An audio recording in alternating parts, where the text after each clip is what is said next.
Otep à tous, bienvenue sur la chaîne des panafricanistes par essence, par conviction et par excellence. Celle des citoyens qui émitent par nécessité et obligation de combat. Nous sommes une chaîne qui n'est guidée que par nos ancêtres et rien que par les ancêtres qui appartiennent à l'égrégore du monde noir. Par conséquent, nous ne croyons en aucun Dieu venu de l'étranger.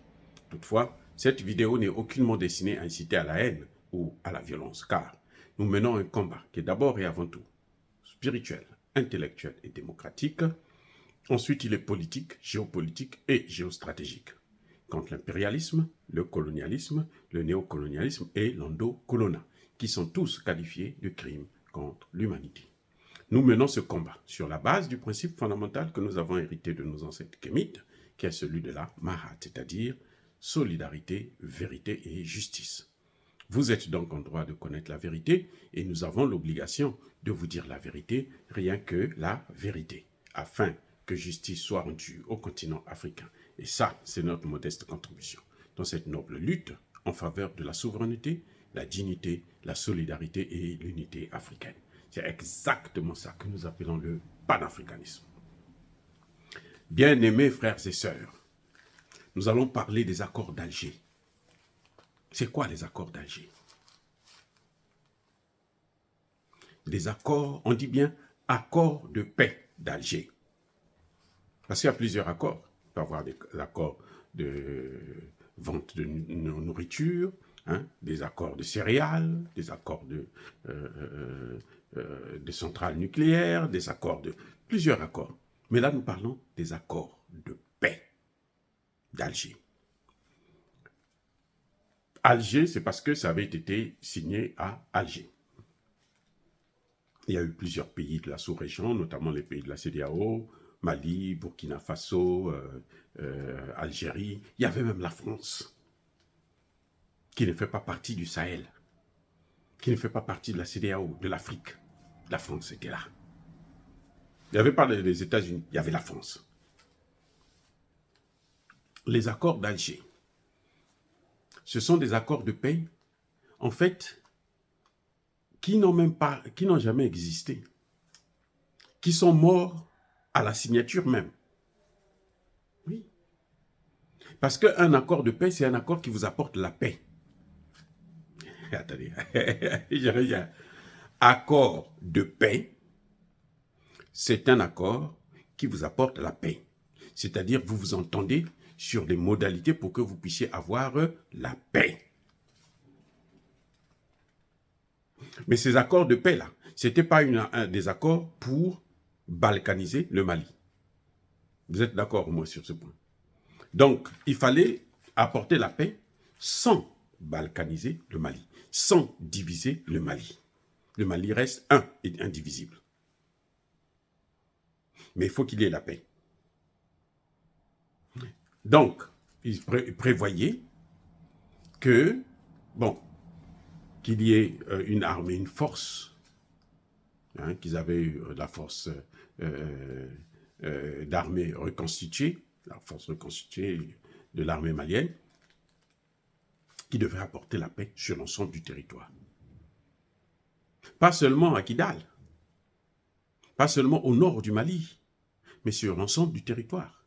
Parce qu'il s'agit d'un pays. Bon, maintenant, ma question, c'est savoir, est-ce que les accords de paix ont apporté la paix au Mali? Les fameux accords d'Alger, là, est-ce qu'ils ont apporté la paix au Mali? Ils ont été signés en 2015. Très bien. 2015? 2013? Non, 2015. 2014-2015. Bon. Depuis là, est-ce qu'il y a eu la paix au Mali? Est-ce qu'il n'y a pas eu d'autres attentats terroristes? Eh oui, les gars. Donc, ce n'est pas des accords de paix. Ces accords sont morts.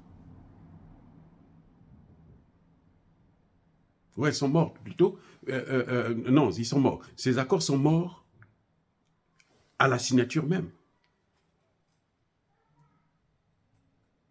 Parce que les signataires, ceux qui ont négocié ces accords, n'étaient pas, non pas légitimes, mais le gouvernement malien était en position de faiblesse. Et c'est la France qui a imposé, c'est loin, On a entendu Laurent Fabius qui venait dire, oh, les Touaregs ne veulent pas vivre avec les autres, les Maliens, donc il faut... Donc les Touaregs ne sont plus Maliens. Les Touaregs sont les Touaregs, c'est un autre État. Non, non, non, non, non, non, non. Il n'y a qu'un État de Maliens. Et tous les Maliens, là, c'est ceux que vous connaissez, y compris les Touaregs. Les Arabes qui viennent là, eux, c'est pas chez eux. On les a reçus, ils doivent vivre avec nous. Ils ne doivent pas faire comme en Palestine. C'est pour ça, vous savez, ce qui est incroyable, c'est que les Arabes, là, les pays arabes qui soutiennent que les Arabes, quand ils viennent au Mali, au Niger, ils divisent le pays, ils prennent encore, ils forment un autre État arabe, parce que ce sont des Arabes, donc... ils n'ont pas la réponse en Israël. Ce qu'ils font en Afrique, là. Mais c'est ce qu'on leur fait en Israël. Tout se paye ici-bas. Oh, bien-aimés frères et sœurs, tout se paye. Surtout quand il s'agit des Africains, il faut faire très, très, très attention. Spirituellement, vous pouvez payer ça d'une manière incroyable. Oui, vous allez me dire que les Français ont résisté pendant longtemps.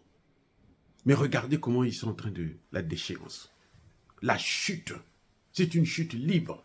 C'est comme une pierre qu'on a jetée depuis le 90e étage, qui est en train de descendre. Il va venir si c'est un miroir, il va venir se fracasser complètement. Parce que ils ont trop fait du mal. Tout se paye. L'Amérique que vous voyez là, toutes les guerres qu'elle est en train d'occasionner ailleurs, malgré les 850 bases militaires qu'elle a à l'étranger, là, vous allez voir ces bases-là vont comme ça fermer une à une. Et quand ils vont rentrer aux États-Unis, là, on ne pourra pas les maîtriser. Parce que ce sont eux qui vont maintenant venir détruire les États-Unis. Eh oui, on ne joue pas avec la vie des autres. C'est clair, on ne joue pas avec la vie des autres. Comme ces Occidentaux-là ont fait pendant plusieurs siècles. Comme les Arabes ont fait pendant plusieurs siècles de la vie des Africains. Bref, les accords de paix n'ont pas apporté la paix. Pourquoi on va appeler ça accord de paix? Ça n'a aucun sens. Oui, ça n'a aucun sens. Les accords de paix, ce n'est pas pour que la paix vienne dans 10 ans, 15 ans, 20 ans, 50 ans. Pour qu'on divise un pays, non. Les accords de paix, là, doivent suivre un cessez-le-feu. Doivent suivre les arrêts, l'arrêt des combats, l'arrêt des tueries des civils. Mais le terrorisme va continuer. Donc, ce ne sont pas les accords de paix le problème. Donc, ces accords de paix n'ont pas de sens. Parce que si les accords de paix avaient existé, il n'y aurait plus des attentats terroristes. Le terrorisme n'allait pas progresser sur l'ensemble, 80% du Mali. Et aller au Burkina Faso, aller au Niger. Parce que tout a commencé là au Mali. Tout a commencé au Mali. Venus de la Libye, c'est au Mali qu'ils sont venus s'installer d'abord. Et de Mali maintenant, ils ont attaqué le Burkina, ils ont attaqué le Niger. Quand Blaise Compaoré était là, en 2015, avant de partir, est-ce qu'il y avait des terroristes? Il n'y en avait pas. Mais il y en avait déjà au Mali. Donc tout est parti là au Mali. C'est de là que le Mali, que les Occidentaux avaient mis leur quartier général pour attaquer le continent africain. Parce que ce qu'on est en train de voir là, c'est pas le Mali, le Burkina, le Niger, non. C'est le continent africain qui est attaqué. Nous sommes tous dans le collimateur. On est dans le même bateau. S'il coule, nous coulons, nous tous. Parce que s'ils récupèrent le Sahel, ben le golfe de Guinée va tomber. Ils vont massacrer le golfe de Guinée. Ils vont l'écraser. Heureusement que le partenaire que nous avons eu, la Russie, a tout compris. La Russie a tout compris. Donc on ne peut pas le tromper là-dessus. Vous voyez, les accords d'Alger, ça n'a aucun sens puisque le terroriste a continué. Donc ce ne sont pas des accords. S'il faut revoir les accords, il faut refaire d'autres accords, mais cette fois-ci, ça ne se passera plus à l'étranger. Puisque les Maliens sont unifiés, le territoire est sous contrôle, donc s'il y a négociation, ça se passe au Mali. Et il n'y aura plus de négociation parce qu'il y a une constitution. La constitution, c'est la constitution de l'ensemble du territoire malien. Avant, la Constitution était caduque. Puis il y a eu un coup d'État, il y a eu des accords de paix. Maintenant, on suit les accords de paix. Ce sont les accords de paix qui guident maintenant le pays. Le pays doit fonctionner en fonction des accords de paix.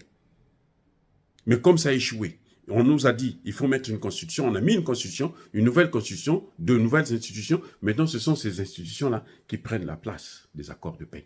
On ne peut plus parler des accords de paix. Eh oui. Et s'il y avait accord de paix, pourquoi les terroristes ont occupé tout Kidal jusqu'à Anési, Anéfis et autres? Gao, tout ça. Pourquoi? Vous avez des accords de paix. Pourquoi vous occupez une partie du territoire? Vous dites que non. Ici, là, c'est nous qui commandons. Personne ne doit venir ici. Si vous voulez venir, si vous devrez demander notre autorisation. Donc, ces accords-là, c'est des accords de partition du pays. Eh oui, parce que vous parlez des accords de paix. Maintenant, ça veut dire que vous devrez maintenant manger ensemble, sur la même table, dans la même assiette. Comme nous le faisons d'ailleurs, déjà, en Afrique. Voilà ce qu'on appelle accord de paix. Mais sans ça, ce n'est pas des accords de paix.